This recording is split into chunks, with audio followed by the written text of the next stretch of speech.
বিশ্ব ভালোবাসা দিবসকে থুতু মারো, থুতু মারো, থুতু মারো, থুতু মারো। বলো থুতু মারলাম, বলো থুতু মারলাম, বলো।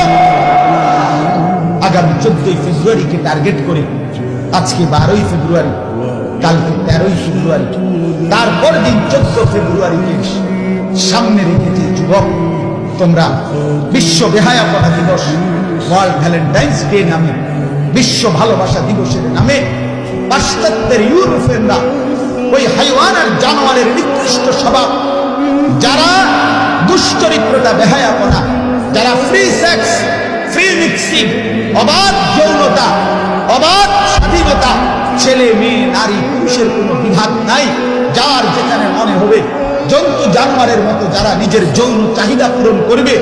এটা যাদের দেশের সভ্যতা সংস্কৃতি, এটা যাদের কৃষ্টি কালচার, সেই পশ্চিমা অসভ্য বিশ্ব ভালোবাসা দিবসের নামে নোংরা এই অসভ্যতা কোন মুসলমানের ঘরে যদি জন্ম নেয়, কোন ছেলে মেয়ে, কোন পবিত্র মায়ের দুধ যদি খায়, কোন বাবার কাছে যদি বড় হয়, ইমানদারের সন্তান যদি হয়, দুই কানে যদি ছোট্টবেলায় জন্মের পরে আজান আর একামত শুনে থাকে, কোনদিন যদি আজান শুনে নিজে যদি মনে রাখে মুসলমান, আল্লাহ কসম মুসলমানের ছেলে মেয়ে এই অসভ্য বিশ্ব ভালোবাসা দিবসের নামে 14ই ফেব্রুয়ারি নামে এই নগ্নতা, এই নোংরামি, এই অসভ্যতা করতে পারে না।